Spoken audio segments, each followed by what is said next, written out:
ദൈവത്തിൻ്റെ വലിയ തിരുനാമത്തിൻ്റെ മഹത്വവും ഉണ്ടായിരിക്കട്ടെ.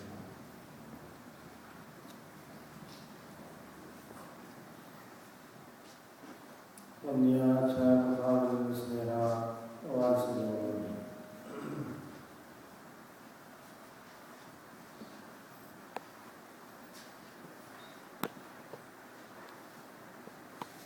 ഒരിക്കലൂടെ നമ്മുടെ ആയുസ്സിൽ വെള്ളിയാഴ്ച എന്ന് വിളിക്കപ്പെടുന്ന വലിയ വെള്ളിയാഴ്ച ശുശ്രൂഷയിലേക്ക് കടന്നു വന്നിരിക്കുന്നവരാണ്.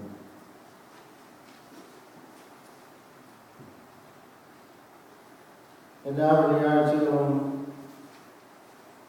നമ്മുടെ കർത്താവിൻ്റെ ക്രൂശാരോഹണത്തെ അനുസ്മരിക്കുന്ന ദിവസമാണിത്.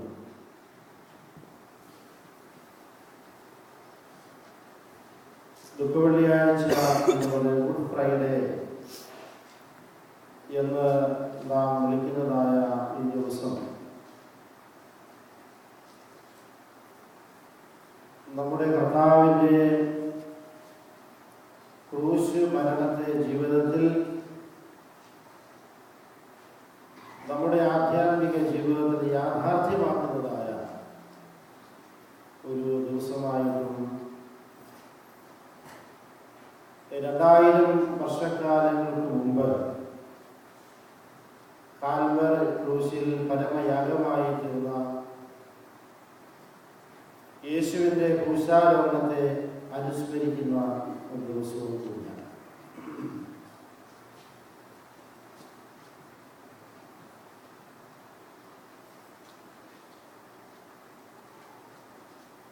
അതുകൊണ്ടാണല്ലോ നമ്മുടെ ഗീതങ്ങളെല്ലാം തന്നെ പാടുന്നത്, കർത്താവേ നിന്റെ കഷ്ടാനുഭവത്തിൽ കഷ്ടപ്പെടുന്നവരും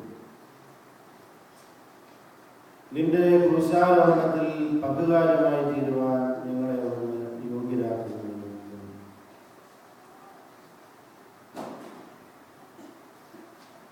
എല്ലാ വെള്ളിയാഴ്ചയും കർത്താവിൻ്റെ ക്രൂശാരോഹണത്തെ അനുസ്മരിക്കുന്നു. എല്ലാ ബുധനാഴ്ചയും നമ്മുടെ കർത്താവ് പിടിക്കപ്പെടുന്നതായ കഷ്ടാനുഭവത്തിലേക്ക് പ്രവേശിക്കുന്നതായ ആ ദിവസത്തെ അനുസ്മരിക്കുന്നു. എല്ലാ ഞായറാഴ്ചയും നമ്മുടെ കർത്താവിൻ്റെ റിസറക്ഷന്, പുനരുത്ഥാനത്തെ നാം ഓർക്കുന്നു.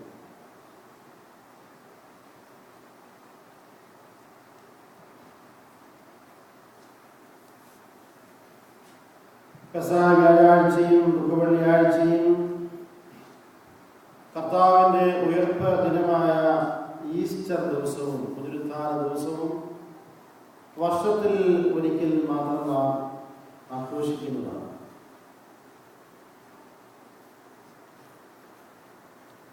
എല്ലാ വെള്ളിയാഴ്ചകളെക്കാളും വളരെ പ്രാധാന്യമുള്ള ഒരു ദിവസമായതുകൊണ്ടാണ് ഇതിനെ ഗുഡ് ഫ്രൈഡേ എന്ന് വിശേഷിപ്പിക്കുന്നത്. എന്തുകൊണ്ടായിരിക്കാം ഇത് ഗുഡ് ആയി തീർന്നത്, നല്ലതായി തീർന്നത്?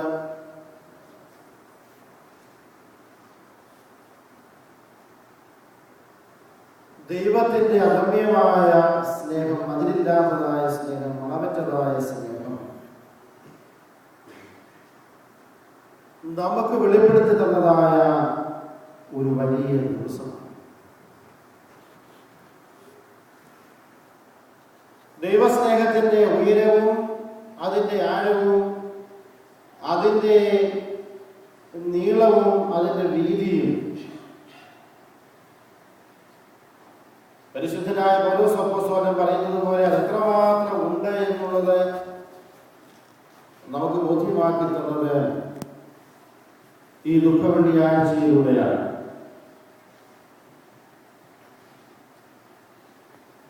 ദുഃഖവെള്ളിയാഴ്ച ശരിക്കും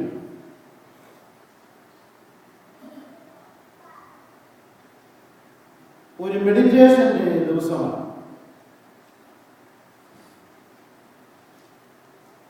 A day of meditation, ധ്യാനത്തിന്റെ ദിവസമാണ്.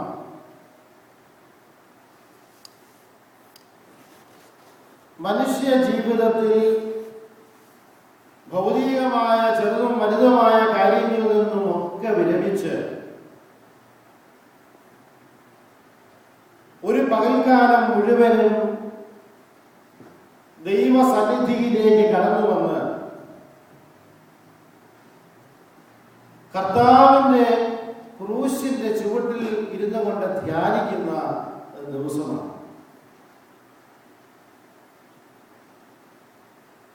മനുഷ്യന്റെ മനസ്സിനെയും അവന്റെ ചിന്തകളെയും അവന്റെ ആഗ്രഹങ്ങളെയും അവന്റെ ആവശ്യങ്ങളെയും എന്ന് വേണ്ട ആകുലങ്ങളായിരിക്കുന്നതായ ഒരുപക്ഷെ അനുഭവങ്ങളെയും ഇറക്കി വെച്ചുകൊണ്ട് ധ്യാനിക്കുന്നതായ ഒരു ദിവസമാണ് ഈ ഗുഡ് ഫ്രൈഡേ ദിവസം. എ ഡേ ഓഫ് മെഡിറ്റേഷൻ, ധ്യാനത്തിന്റെ ദിവസമാണ്. നമുക്കറിയാം, ഒരുപക്ഷെ ആണ്ടിൽ ഒരിക്കൽ പോലും ദേവാലയത്തിൽ പോയിട്ടില്ലാത്ത, മനഃപൂർവ്വം അല്ലാതെയോ പോകാതിരിക്കുന്ന ആളുകൾ മുടക്കം കൂടാതെ സംബന്ധിക്കുന്ന ഒരു ശുശ്രൂഷയാണ് ദുഃഖവെള്ളിയാഴ്ച ശുശ്രൂഷ. ദുഃഖവെള്ളിയാഴ്ച പള്ളിയിൽ പോയിരുന്നോ വന്നിരുന്നോ എന്ന് ഒരിക്കലും ഒരു വൈദികനും ഒരു വിശ്വാസിയോട് ചോദിക്കുകയില്ല. കാരണം വന്നിരുന്നു എന്നുള്ള മറുപടിയാണ് കേൾക്കുവാൻ സാധിക്കുന്നത്.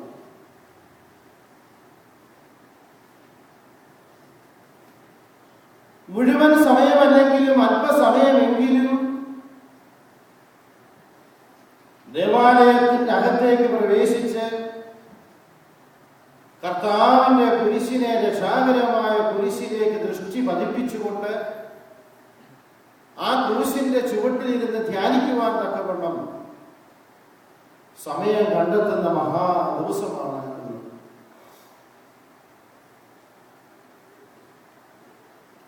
യേശുക്രിസ്തുവിന്റെ ക്രൂശിനരികെ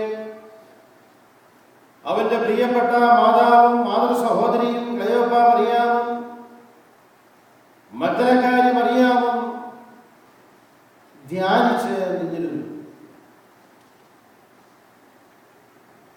എല്ലാ ആളുകളും യേശു തമ്പുരാന്റെ ക്രൂശിന്റെ ചുവട്ടിൽ നിന്ന് അകന്നപ്പോഴും യേശുവിനെ സ്നേഹിച്ചതായ തന്റെ പ്രിയപ്പെട്ട അമ്മയും മാതൃ സഹോദരിമാരും മഗ്ദലക്കാരി മറിയവും ആ ക്രൂശിന്റെ ചുവട്ടിൽ പോകാതെ നിന്നിരുന്നു.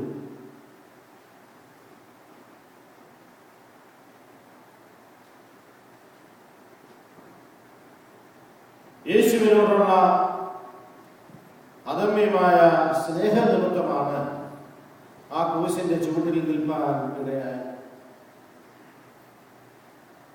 ഇന്നും ഈ ക്രൂശിന്റെ ചുവട്ടിലേക്ക് കടന്നു വരുമ്പോഴും ദുഃഖവെള്ളിയാഴ്ച ശുശ്രൂഷയിൽ സംബന്ധിക്കുമ്പോഴും ദൈവത്തിന്റെ സ്നേഹത്തെ തിരിച്ചറിയുവാനും ആ ദൈവസ്നേഹം കൂടുതലായി ആർജിക്കുവാനും സമയം കണ്ടെത്തേണ്ടുന്ന ദിവസമാണ്.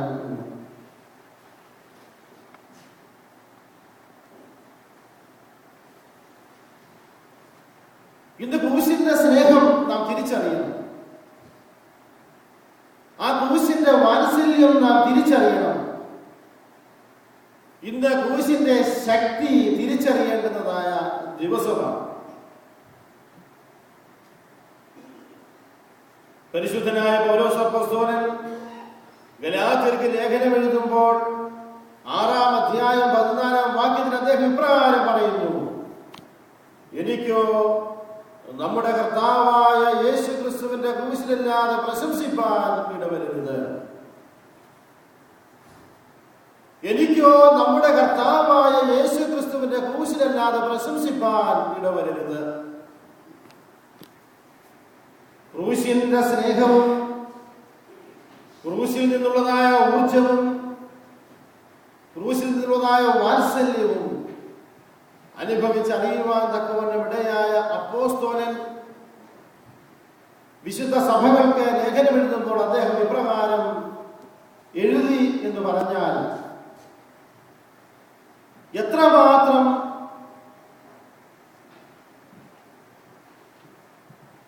അടുപ്പമാണ് യേശു ക്രിസ്തുവിന്റെ ക്രൂശിനോട് അദ്ദേഹത്തിന് ഉണ്ടായിരുന്നതെന്ന് നമുക്ക് മനസ്സിലാക്കുവാൻ തക്കവണ്ണം സാധിക്കും. എന്തിനാണ് വർഷത്തിലൊരിക്കൽ ഓരോ വർഷവും ഇങ്ങനെ ദുഃഖവെള്ളിയാഴ്ചയും ഇങ്ങനെ പെസഹായും അതുപോലെ തന്നെ ഉയർപ്പ് പെരുന്നാളും ആഘോഷിക്കുന്നത്? ഇതൊരിക്കൽ മാത്രം നടത്തിയാൽ പോരെ? അല്ലെങ്കിൽ ഒരിക്കൽ മാത്രം നടന്നത് പോരെ? ഇനിയും ഇത് ആവർത്തിക്കേണ്ടതായ ആവശ്യമുണ്ടോ എന്ന് ചോദിക്കുന്ന അനേകം ആളുകൾ ക്രൈസ്തവ സഭകളിലുണ്ട്. ഞാൻ മനസ്സിലാക്കുന്നത് ക്രൈസ്തവ എല്ലാ സഭകളിലും ഇതര സഭകളിൽ നിന്ന് മാത്രമല്ല, നമ്മുടെ ഓർത്തഡോക്സ് സഭയിൽ പോലും പെട്ട ആളുകളുണ്ട്, പുതുതലമുറയിലുണ്ട് എന്നുള്ളതാണ്.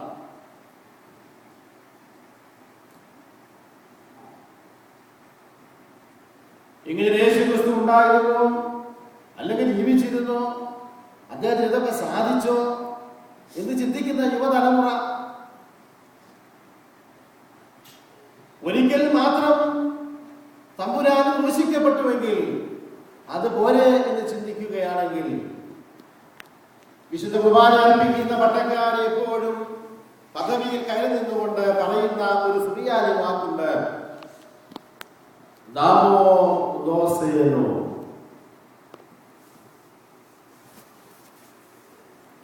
അപ്പോൾ ജനങ്ങളേറ്റു പറയും, കർത്താവേ, ഞങ്ങൾ നിന്റെ മരണത്തെയും നിന്റെ പുനരുത്ഥാനത്തെയും നിന്റെ സ്വർഗ്ഗാരോഹണത്തെയും നിന്റെ രണ്ടാമത്തെ വരവിനെയും നോക്കി പാർക്കുന്നു.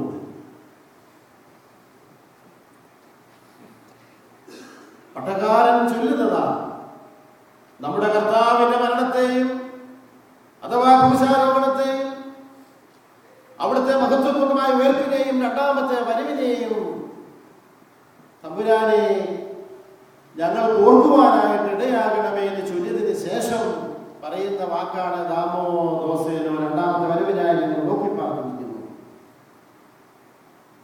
ഇത് ദാമോ ദോസേനോ ആണ്. നമ്മുടെ കർത്താവിന്റെ ശിഷ്യന്മാരോട് കൽപ്പിച്ചു, എന്റെ മരണത്തെയും എന്റെ കബറടക്കത്തെയും എന്റെ പുനരുത്ഥാനത്തെയും നിങ്ങൾ ഓർത്തുകൊള്ളണം. ദാമോ ദോസേനോയുടെ തുടക്കം കുറിക്കുന്നത് ദുഃഖവെള്ളിയാഴ്ചയിലാണ്. നമ്മുടെ പൊന്നുതമ്പുരാനുടെ ബലിയായി തീരുമ്പോൾ, അവൻ വിശുദ്ധ കുർബാനയായിട്ട് അർപ്പിക്കപ്പെടുമ്പോൾ സഭ ആരാധനയിലേക്ക്, ശുശ്രൂഷയിലേക്ക് പ്രവേശിക്കുകയാണ്. അതുകൊണ്ട് എൻ്റെ മക്കളെ, എനിക്ക് പറയുവാനായിട്ടുള്ളത്, നമ്മുടെ കർത്താവിന്റെ ജനനവും പല ടെക്സായാലും പല രീതിയിലാണ്. ജനനവും ചേലാകർമ്മവും മരണവും തുടങ്ങുന്നതായ ആ സംഭവങ്ങളെല്ലാം തന്നെ ഓർക്കണമെന്ന് പറയുന്നുണ്ട്. നമ്മുടെ കർത്താവിന്റെ ജനനവും മാമോദീസായും പെസഹാ പെരുന്നാളും അതുപോലെ തന്നെ ഈ ക്രൂശാരോഹണവും മഹത്വപൂർണമായ പുനരുത്ഥാനവും നമ്മൾ അനുഷ്ഠിക്കുന്നത്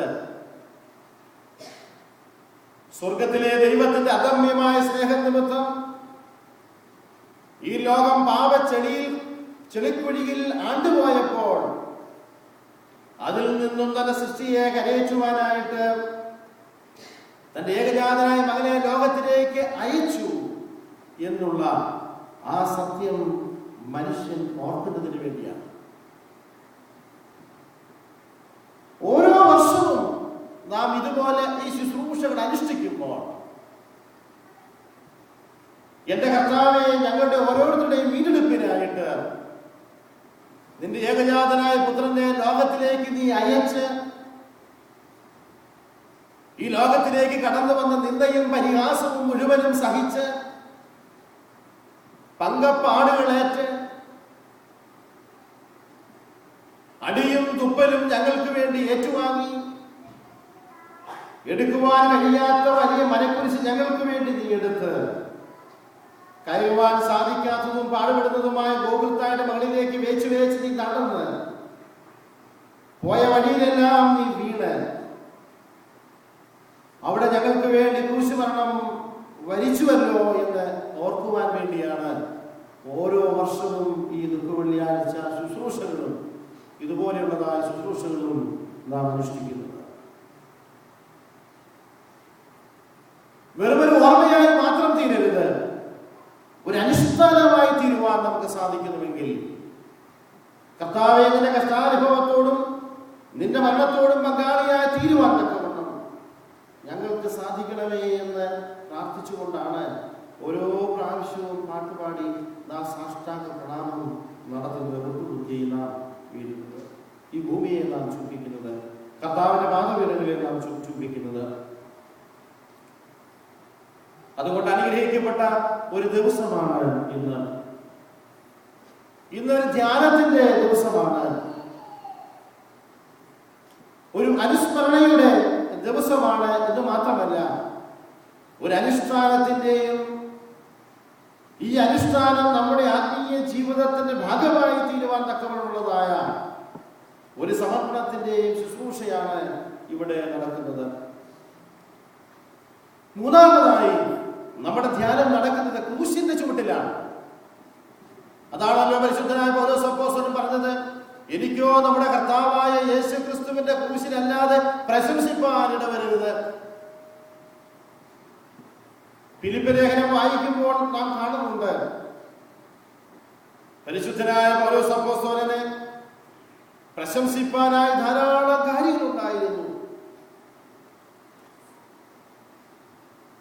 ധാരാളം കാരണങ്ങളുണ്ടായിരുന്നു. പക്ഷേ അവന്റെ പ്രശംസ മുഴുവനും അവന്റെ വിദ്യാഭ്യാസമോ, അവന്റെ പിതാവിന്റെ ധനമോ, അവന്റെ പിതാവിന്റെ കച്ചവടമോ, അവന്റെ കഴിവോ, അവന്റെ മിടുക്കോ, അവന്റെ ജ്ഞാനമോ ഒന്നും തന്നെ വിലയേറിയതായി അവൻ കണ്ടില്ല. അവൻ ഈ ഭൂമിയിൽ വെച്ച് വിലയേറിയതായി കണ്ടത് കർത്താവിന്റെ ക്രൂശ് മാത്രമാണ്. പലരും ചോദിക്കും, 10 കൽപ്പനയിൽ ബിംബാരാധനയല്ലേ ഈ ക്രൂശിനെ വണങ്ങുക, വന്ദിക്കുക, ആരാധിക്കുക എന്ന് പറയുന്നത്? Veneration of the cross. അച്ഛാ, ഇത് ചെയ്യാമോ? ഈ മരക്കുരിശിനെ, തടിക്കുരിശിനെ, സ്റ്റീൽ കുരിശിനെ നമുക്ക് വന്ദിക്കാമോ? ഇത് ചിന്തിക്കുന്നവരുണ്ടാകാം, ചോദിക്കുന്നവരുണ്ടാകാം. നമ്മുടെ കർത്താവിന്റെ തിരുശരീരവും തിരുരക്തവും ആദ്യമായി സ്പർശിച്ചത് ഈ മരക്കുരിശിലാണ്. പേർഷ്യൻ നാടുകളിൽ കുറ്റവാളികളെ കൊല്ലുന്നതിനായിട്ട് കുരിശ് ഉപയോഗിച്ചിരുന്നുവെങ്കിൽ, വധശിക്ഷയ്ക്കായിട്ട് കുരിശ് ഉപയോഗിച്ചിരുന്നുവെങ്കിൽ, അത് പിന്നീട് റോമ ഗവൺമെന്റ് അത് കടമെടുക്കുകയായിരുന്നു.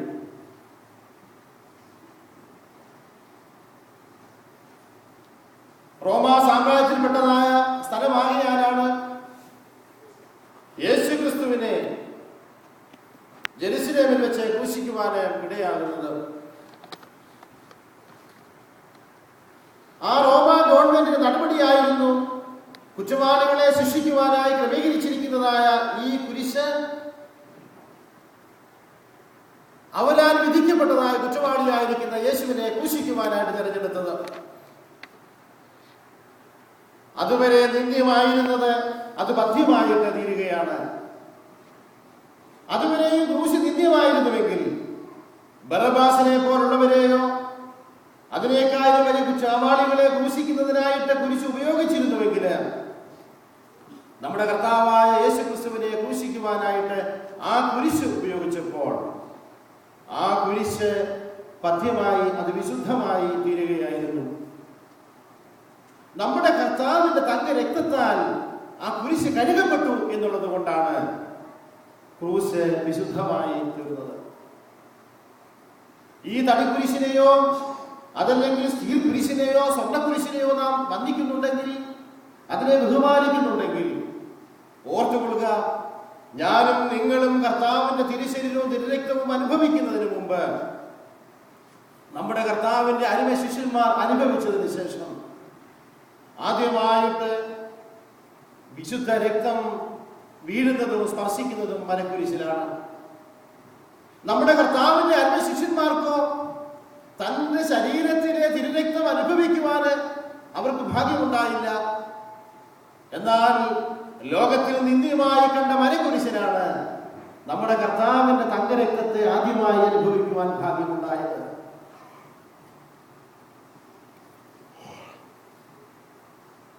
ഓർത്തുകൊള്ളണം, 3 വർഷക്കാലം യേശുവിനോടൊപ്പം നടന്നതായ ആ അരുമ ശിഷ്യന്മാർക്ക് കർത്താവ് അപ്പത്താലും വീഞ്ഞാലും തന്റെ ശരീരത്തെയും രക്തത്തെയും ഭാഗിച്ചു കൊടുത്തുവെങ്കിൽ അവന്റെ ശരീരത്തിൽ നിന്നും ഇറ്റിറ്റു വീണതായ ആ രക്തത്തുള്ളികൾ കൊണ്ട് കഴുകപ്പെട്ടതാണ് ഈ കുരിശ്. അതുകൊണ്ടാണ് നമ്മുടെ ആരാധനയിൽ കുരിശിന് മുഖ്യ സ്ഥാനം നൽകുന്നത്. ഒരിക്കലും ബിംബമായതിനെ കാണുവാൻ തക്കവണ്ണം സാധിക്കുകയില്ല. നാം ഓരോരുത്തരും വിശുദ്ധരാണ്. നമ്മുടെ കർത്താവിന്റെ തിരുശരീരവും തിരുരക്തവും അനുഭവിച്ച നാം ഓരോരുത്തരും വിശുദ്ധരാണ്. അവിടുത്തെ തങ്ക രക്തത്താൽ നാം എല്ലാവരും കഴുകപ്പെട്ടവരാണ്. ഓർത്തുകൊള്ളുക. അതുകൊണ്ട് ഓരോ വിശ്വാസിയും മരിക്കുമ്പോൾ ആചാര്യന്മാർ അടുത്തു വന്നിട്ട് ശുശ്രൂഷകൾ നിർവഹിച്ച് പെട്ടിയിലെടുത്ത് ദേവാലയത്തിൽ കൊണ്ടുപോയി സ്ലീബ ആകൃതിയിൽ എണ്ണയൊഴിച്ച് മുഖം ശോശപ്പ കൊണ്ടോ തുണി കൊണ്ടോ മൂടിയിട്ട് കല്ലറയിൽ കൊണ്ടുപോയി അടക്കം ചെയ്യും. എന്നിട്ടോ വർഷത്തിൽ ഒരിക്കലും ആഗ്രഹിക്കുമ്പോഴോ ആചാര്യന്മാരെ കൊണ്ടുവന്ന് അവിടെ ധൂപ്രാർത്ഥന നടത്തും. എല്ലാ ശുശ്രൂഷകളിലും ആരാധനകളിലും മക്കളിലപ്പൻ കൃപ ചെയ്തതുപോലെ എന്നുള്ളതായ പാട്ട് ചൊല്ലിക്കൊണ്ട് മരിച്ചവരുടെ ആത്മാക്കളെ ഓർത്ത് നാം പ്രാർത്ഥിക്കും. മൃതശരീരങ്ങൾ ഭംഗിയായിട്ട് വൃത്തിയായിട്ട് കാര്യമായിട്ട് സൂക്ഷിക്കുന്നതിന്റെ കാരണം കല്ലറ കെട്ടി അടയ്ക്കുന്നതിന്റെയും കാരണം ഇത് തന്നെയാണ്. അവിടെ പോയി പ്രാർത്ഥിക്കുന്നതിന്റെയും കാരണം ഇത് തന്നെയാണ്. ധൂപാർപ്പണം നടത്തുന്നതിന്റെയും കാരണം ഇത് തന്നെയാണ്. നമ്മുടെ കർത്താവിന്റെ തിരുശരീരവും തിരുരക്തവും അടങ്ങിയിരിക്കുന്നതായ ചെപ്പാണ് മനുഷ്യ ശരീരം എന്ന് പറയുന്നത്. കർത്താവിന്റെ ഇരുരക്തം തളിക്കപ്പെട്ട് വിശുദ്ധമായി തീർന്ന ഈ കുരിശ് നമ്മുടെ രക്ഷയാണ്. അതുകൊണ്ടാണ് പരിശുദ്ധനായ പൗലോസ് അപ്പോസ്തലൻ ഇതിൽ പ്രശംസ കണ്ടെത്തുന്നത്. അവൻ പ്രശംസിക്കുന്നതിന്റെ കാരണം ഇത് തന്നെയാണ്. കാരണം ഒരുപക്ഷെ സ്വർഗത്തിലെ മാലാഖമാർക്കോ തന്റെ അരുമ ശിഷ്യന്മാർക്കോ തന്റെ സഭാമക്കൾക്കോ ഒരുപക്ഷെ അനുഭവിക്കാൻ സാധിക്കാത്തതായ ഒരു വലിയ അനുഭവമാണ് നിന്ദ്യമായിരുന്ന കുരിശിനെ അത് അനുഭവിക്കുവാനായിട്ട് ഇടയായത്. ആ തങ്കരക്തത്താൽ ആദ്യമേ കഴുകപ്പെട്ടു, തന്റെ തിരുശരീരം അതിൽ സ്പർശിക്കപ്പെട്ടു. അപ്പോൾ ആ മരക്കുരിശ് അത് വിശുദ്ധമായി പരിപാവനമായിട്ട് തീരുകയാണ് ഉണ്ടായത്. അതുകൊണ്ടാണ് കുരിശിന് വലിയ സ്ഥാനം നാം നൽകുന്നത്. എവിടെ നോക്കിയാലും കുരിശാണ്. Place of the cross. ദേവാലയത്തിനകത്ത് കുരിശ്, ത്രോണോസിൽ കുരിശ്, ദേവാലയത്തിന് പുറത്ത് കുരിശ്. എന്തിനു പറയുന്നു? വീടുകളിൽ കുരിശ്, എല്ലായിടവും കുരിശുകളാണ്. ഒരുപക്ഷെ നമ്മുടെ കഴുത്തിലും കുരിശ്.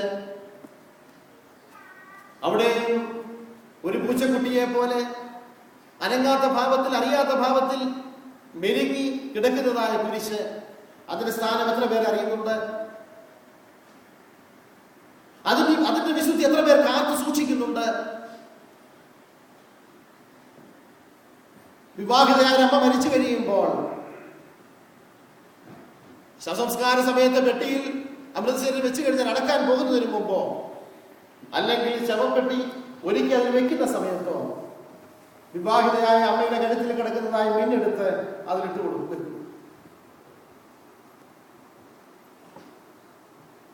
വിവാഹിതരാകുമ്പോൾ ആ മിന്ന് കിട്ടുന്ന അവസരത്തിൽ മിന്നിൽ 9 മുത്തുകളുണ്ട്. അത് കുരിശാകൃതിയിലാണ്. ശ്രദ്ധിച്ചിട്ടുണ്ടോ? ഇപ്പോഴത്തെ നമ്മുടെ ചെറുപ്പക്കാർ പെങ്കച്ചുകളൊക്കെ മിന്നും മാറ്റിവെച്ച് കുരിശും മാറ്റിവെച്ച് ഏതെങ്കിലും കൊള്ളാവുന്ന മുത്തുകളോ ഡയമണ്ടോ ഒക്കെയാണ് ഉപയോഗിക്കുന്നത്. എനിക്ക് തോന്നുക നാട്ടിൽ അങ്ങനെയൊക്കെ ചെയ്തിരുന്നു. ഇനി ഇപ്പോഴേ ഈ സ്വർണത്തിന് 20,000 രൂപ പവന് വരെയായപ്പോൾ ഒരുപക്ഷെ മക്കളോ കൊച്ചുമക്കളോ മിന്നെടുത്ത് വെക്കുമെന്ന് തോന്നുന്നു. മാറ്റി വയ്ക്കുന്നത്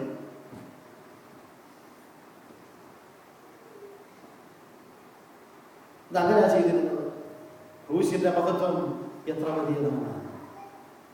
ക്രൂശിന്റെ മഹത്വം എത്ര വലിയതാണ്! കഴുത്തിൽ കുരിശുണ്ടോ? നീ ക്രിസ്ത്യാനിയാണ്. പിതാവ് പുത്രനും ചൊല്ലി റൂഷ്മാജ നെറ്റിയിൽ പൊട്ടിടാൻ മറക്കത്തില്ല. പക്ഷേ കുരിശിലാണ് നമ്മളെ മനഃപൂർവ്വം ത്രിത്വനാമത്തിൽ മുദ്രണം ചെയ്ത വിശുദ്ധ മാമോദീസ വഴിയായി കർത്താവിന്റെ സഭയോട് ചേർക്കപ്പെട്ടതായ കുഞ്ഞെ, നിന്റെ നെറ്റിയിൽ പൊട്ടിടാൻ നീ മറക്കുകയില്ല. പക്ഷേ രക്ഷാകരമായ കുരിശിലാണ് നീ മറന്നുപോകും, അല്ലേ? ഓരോ വെള്ളിയാഴ്ചയിലും ശുശ്രൂഷയെ സംബന്ധിക്കുമ്പോൾ ഓർത്തോണം, എന്റെ മക്കളെ, ഈ ക്രൂശ് നാം വഹിക്കുന്നത്, ഇത് നാം ധരിക്കുന്നത് നമ്മുടെ കർത്താവിന് നാം മഹത്വം കൊടുക്കുകയാണ്. നമ്മുടെ കർത്താവിന് നാം മഹത്വം കൊടുക്കുകയാണ്. ഒരുപക്ഷെ ഈ ക്രൂശിലൂടെ നീ ആരാണെന്ന് മറ്റുള്ളവന് കാണിച്ചു കൊടുക്കുവാൻ സാധിക്കുന്നുവെങ്കിൽ അതാണ് നിന്റെ ജീവിത സാക്ഷ്യം എന്ന് പറയുന്നത്. ഈ ക്രൂശ് ധരിക്കുന്നതിലൂടെ, ഇത് വഹിക്കുന്നതിലൂടെ മറ്റുള്ളവർക്ക് നീ ആരാണെന്ന് കാണിച്ചു കൊടുക്കുവാൻ നിനക്ക് സാധിക്കണം. കുരിശുവരെ പോലും ശ്രദ്ധിച്ചാൽ അറിയാം എത്ര പേരെ വ്യക്തമായിട്ട് കുരിശു വരയ്ക്കുന്നത്. കുരിശു വരയ്ക്കുന്ന എത്ര പേരുണ്ട്? പലപ്പോഴും നമ്മുടെ സഭയുടെ ദുര്യോഗം പറഞ്ഞു പോകുന്നതാണ്. പല വീടുകളിൽ ചെന്ന് പ്രാർത്ഥിച്ചാൽ നാട്ടിലെ കാര്യം വെച്ച് പറയുന്നു. ഹോമയിട്ട് കൊടുത്താൽ, ഹൗമായിട്ട് കൊടുത്താൽ ഞങ്ങൾക്ക് വേണ്ടി കുരിശിക്കപ്പെട്ടവരെ ചൊല്ലാൻ പോകുന്നുണ്ട് എന്നാണ് തോന്നിയത്. 3 പ്രാവശ്യം ചൊല്ലണം. സ്വർഗസ്ഥനായ പിതാവേ അച്ഛനിട്ട് കൊടുത്താൽ അത് ചേർന്ന് ചൊല്ലാൻ പ്രയാസം. ചൊല്ലില്ല. കൃപ നിറഞ്ഞ പണിയിട്ട് കൊടുത്താൽ ചൊല്ലില്ല. പിന്നെ മറ്റുള്ള പ്രാർത്ഥനകാര്യം പറഞ്ഞാൽ അനുഗ്രഹം നിറഞ്ഞിരിക്കുന്നവരെ മോളാൻ ചെയ്യാനും ഉറക്കമില്ലാത്ത കുടുംബങ്ങളുടെ കർത്താവിന്റെ പ്രാർത്ഥനയൊക്കെ. പിന്നെ അവസാനത്തെ പ്രാർത്ഥന ശുദ്ധമുള്ള അവകാശം എല്ലാം കാരണമാണ്. വിശുദ്ധ ശുദ്ധമുള്ള അവകാശം വായിച്ചാൽ അതറിയാം. കൊച്ചു പ്രാർത്ഥന ഇത് പ്രാർത്ഥന പോലും ചൊല്ലാൻ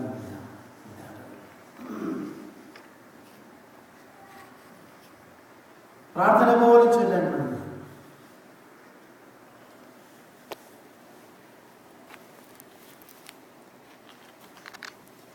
വാത്സല്യം ദുഃഖവെള്ളിയാഴ്ച ഓർക്കുന്നു. ഈ ക്രൂശ് ഒന്ന് വരച്ചുകൊണ്ടെങ്കിലും നിനക്ക് സാക്ഷിയാകാൻ സാധിക്കുമോ? നല്ലതുപോലെ വരച്ചുകൊണ്ടെങ്കിലും നിനക്ക് സാക്ഷിയാകാൻ സാധിക്കുമോ? ഈ ക്രൂശ് ഒന്ന് വഹിച്ചുകൊണ്ടെങ്കിലും നിനക്ക് സാക്ഷിയാകാൻ സാധിക്കുമോ?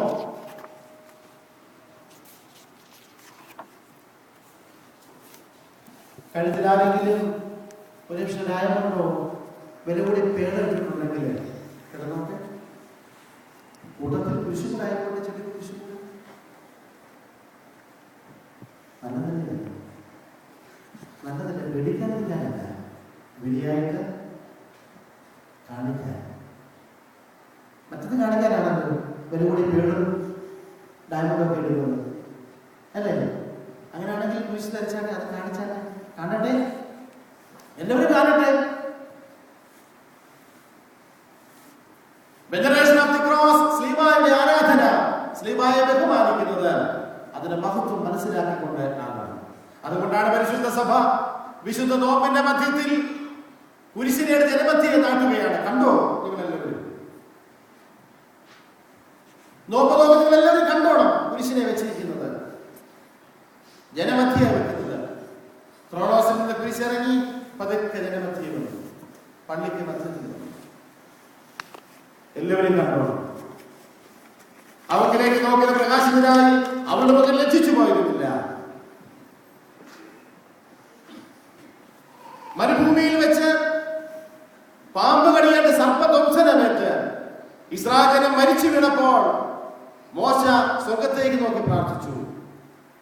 എന്റെ ദൈവമായ യഹോവേ, ഈ ജനമെല്ലാം മരിച്ചു പോകുന്നുവല്ലോ, എങ്ങനെ രക്ഷപ്പെടും? എവിടെ നിന്നാണ് വരുന്നത്? എന്ത് ഞാൻ കൊടുക്കും? യഹോവേ ദൈവം പറയുകയാണ്, നീ പിത്തറുള്ള സർപ്പത്തെ ഉണ്ടാക്കണം, ജനമധ്യേ നീ നാട്ടണം, മരുഭൂമിയിൽ നാട്ടണം. അതിലേക്ക് ദൃശ്യ പതിപ്പിക്കുന്ന എല്ലാവരും ജീവിച്ചെഴുന്നേൽക്കും, ഇനി ആരും മരിക്കുകയില്ല. ഇത് തന്നെയാണ് വിശുദ്ധ നോമ്പിന്റെ മധ്യത്തിൽ, ജനമധ്യത്തിൽ ക്രൂശ് നാട്ടപ്പെടുകയാണ്. ഈ കുരിശിലേക്കാണ് നമ്മൾ എല്ലാവരും പിന്നെ നോക്കുന്നത്.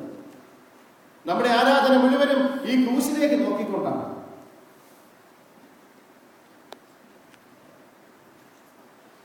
ഓശാന ഞായറാഴ്ച കഴിഞ്ഞപ്പോൾ ഈ കുരിശ് പതുക്കെ നടന്നു വന്ന് ഇവിടെ ത്രോണോസിന്റെ അടുത്താണ്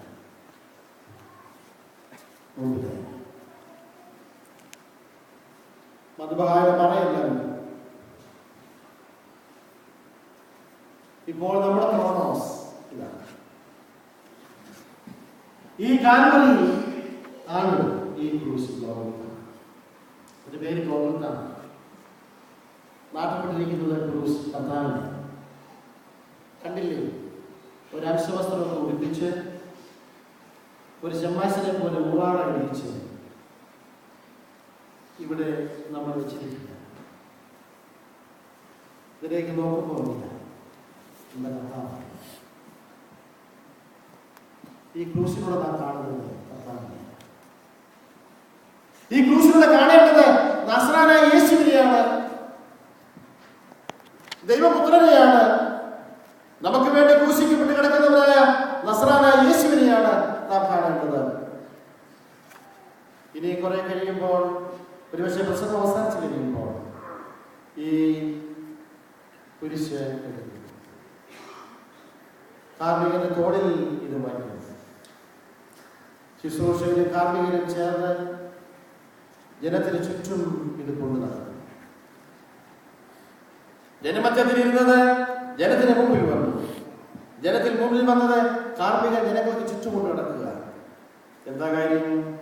ഇനി കുരിശ് ഞങ്ങൾക്ക് വലയമാണ്, കോട്ടയാണ്.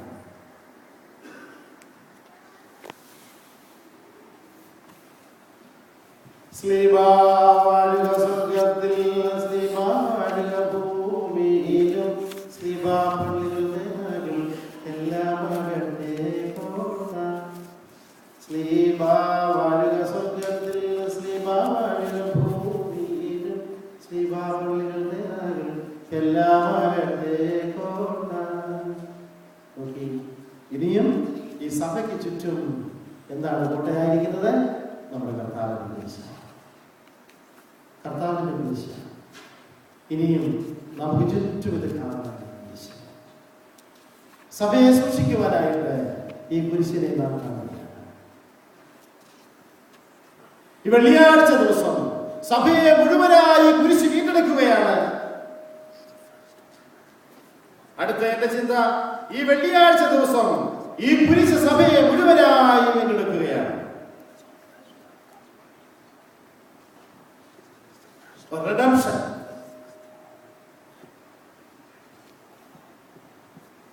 വെള്ളിയാഴ്ചയുടെ 3-ാം മണിയുടെ പ്രതിയോനില് ഇപ്രകാരം നാം വായിക്കുന്നുണ്ട്.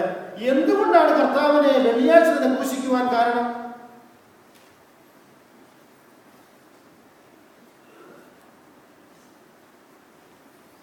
എന്തുകൊണ്ടാണ് കർത്താവിനെ വെള്ളിയാഴ്ച ക്രൂശിക്കുവാൻ കാരണം? മറ്റൊരു ദിവസം ആയിക്കൂടായിരുന്നു ഇവിടെ പറയുന്നു. എന്നാൽ അവന്റെ സ്വാതന്ത്ര്യത്താൽ ഭാര്യയുടെ ആലോചനയ്ക്ക് അധീനമായി തന്റെ ദിവ്യകൽപ്പനയെ ലംഘിച്ചതിനാൽ ഈ വെള്ളിയാഴ്ച ദിവസം ആദാം പർദീസായിൽ നിന്ന് ബഹിഷ്കരിക്കപ്പെടുകയും നിഷ്കാസനം ചെയ്യപ്പെടുകയും ചെയ്യും. എന്നാൽ കർത്താവേ, നിന്റെ ദയയാൽ അവനോട് കരുണ കാണിക്കുകയും അവന്റെ മേൽ മനസ്സറിയുകയും നിന്റെ കരുണ അരിഷ്ടനായ അവന്റെ വീഴ്ചയിന്മേൽ ചൊരിയുകയും ചെയ്തു. ഈ വെള്ളിയാഴ്ച ദിവസത്തിൽ തന്നെ കഷ്ടതയ്ക്കും കുരിശുമരണത്തിനുമായി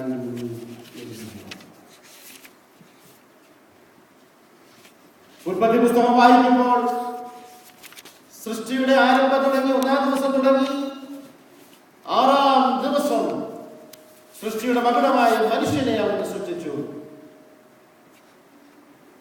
ഏഴാം ദിവസം പൊന്നു തമ്പുരാൻ സ്വസ്ഥമായിട്ട് നിൽക്കാമെന്ന് നോക്കിയതാണ്. പക്ഷേ സ്വസ്ഥത വന്നില്ല.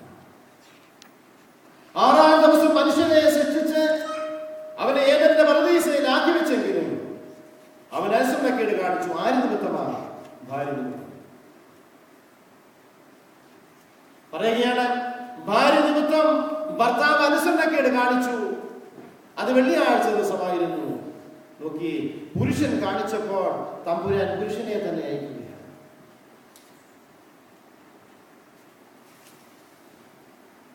ഒരു കൊള്ളാമത സുന്ദരനായ പുരുഷൻ തമ്പുരാൻ ചേതനത്തോടത്തിൽ അവരെ ആക്കി വെച്ചു. കണ്ടാൽ എന്തോ ഒരു സൗന്ദര്യം, എന്തോ ഒരു സുന്ദരനാണ്. പക്ഷേ സംഭവിച്ചതോ പുണ്യതമ്പുരാന്റെ ഹിതത്തിനനുസരിച്ചല്ലായിരുന്നു. പിന്നെയോ ഹവ്വായുടെ പ്രേരണ നിമിത്തമായത്. അവൻ വെള്ളിയാഴ്ച ദിവസം കായ് പറിച്ച് അവൾ ഭർത്താവിനെ കൊടുത്തു, അവനെ ഭക്ഷിച്ചു. അത് വീണ്ടെടുക്കുവാനായി പുണ്യതമ്പുരാന്റെ ഏകജാതനായ മകൻ ലോകത്തിലേക്ക് അയച്ച് വെള്ളിയാഴ്ച ദിവസം അവൻ ഭക്ഷിച്ചു.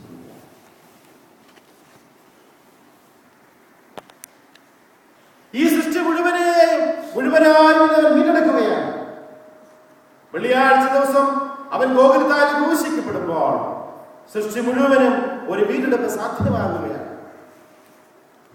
കർത്താവിനാൽ അനുഗ്രഹിക്കുന്നു. ഈ കുരിശ് വീണ്ടെടുപ്പിന്റെ കുരിശാണ്. ഈ കുരിശ് നമ്മുടെ സംരക്ഷണമാണ്. ഈ കുരിശ് നമുക്ക് ആശ്രയിക്കാവുന്ന കുരിശാണ്. ഈ കുരിശിലേക്ക് നോക്കിയാൽ നമുക്ക് പ്രകാശത്തിനായി തീരുമാനമാക്കാൻ സാധിക്കും. ഇനിയിപ്പോൾ ഈ കുരിശ് ഗോകുലത്തായി ഇതിനെ വെള്ളത്തുണി കൊണ്ട് പിടിഞ്ഞ് നമ്മുടെ കർത്താവിനെ ക്രൂശിക്കുവാനായിട്ട് കൊണ്ടുപോകുന്നതാണ്. ഓരോ സന്ദർഭങ്ങളെയും നാം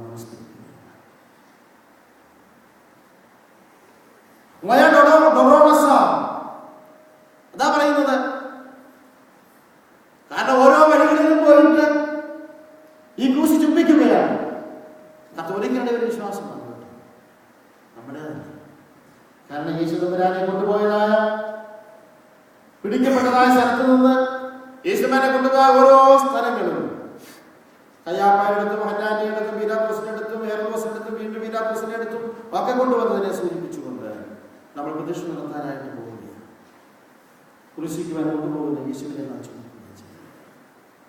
അപ്പോൾ ഈ യേശുവിനെ നമ്മൾ ചുമന്നുകൊണ്ട് എവിടെ വെച്ചാ ചുമക്കുന്നത്? നെഞ്ചിൽ വെച്ച ചുമക്കുന്നത്. അതുകൊണ്ടാണ് ഞാൻ പറഞ്ഞത്, ഈ വെള്ളിയാഴ്ച ശുശ്രൂഷ കഴിഞ്ഞ് പോകുമ്പോഴേ കുരിശ് എവിടെ ഇരിക്കണം? ചങ്കിലിരിക്കണം. ഈ കുരിശ് ചങ്കിലിരിക്കണം. ഇത് ഹൃദയത്തിലിരിക്കണം. ഇത് മനസ്സിലിരിക്കണം. നമ്മുടെ ജീവിതത്തിൽ ഈ കുരിശിനാണ് മനസ്സിലാക്കുന്നത്. ഇതിന്റെ മഹത്വം കണ്ട പരിശുദ്ധനായ പുസ്തകം എനിക്കിവിടെ മഹത്താവായ യേശു ക്രിസ്തുവിന്റെ ക്രൂശിലെല്ലാം പ്രശംസിക്കാൻ ഇനി വല്ലപ്പോഴും എന്നും ആരെ കാണാനാണ്? അച്ഛനെ കാണാനില്ല, ഷമാശനെ കാണാനില്ല, ശുശ്രൂഷകരെ കാണാനില്ല, വഴക്കുണ്ടാക്കാനില്ല. എന്റെ കർത്താവായ യേശു ക്രിസ്തുവിന്റെ ക്രൂശിനെ പോകുവാൻ പള്ളിയെ വരുന്ന വഴക്കുണ്ടാക്കാനല്ല, എന്റെ നസറാനായ യേശുവിന്റെ പരിപാവനമായ കുരിശിനെ ഒന്ന് കാണുക. അവനെന്റെ ആശ്രയമാണ്, അവനെന്റെ ജീവനാണ്. ഈ കുരിശ് എന്റെ എല്ലാമാണ്. ഈ കുരിശ് എന്റെ ആശ്വാസമാണ്. ഈ കുരിശിനെ കാണാൻ വേണ്ടിയുള്ള കഴിവില്ല. ഇത് കഴിയുമ്പോൾ ക്രോണോസ് വലിക്കും. ഉദ്ധാന ദിവസം എടുത്ത്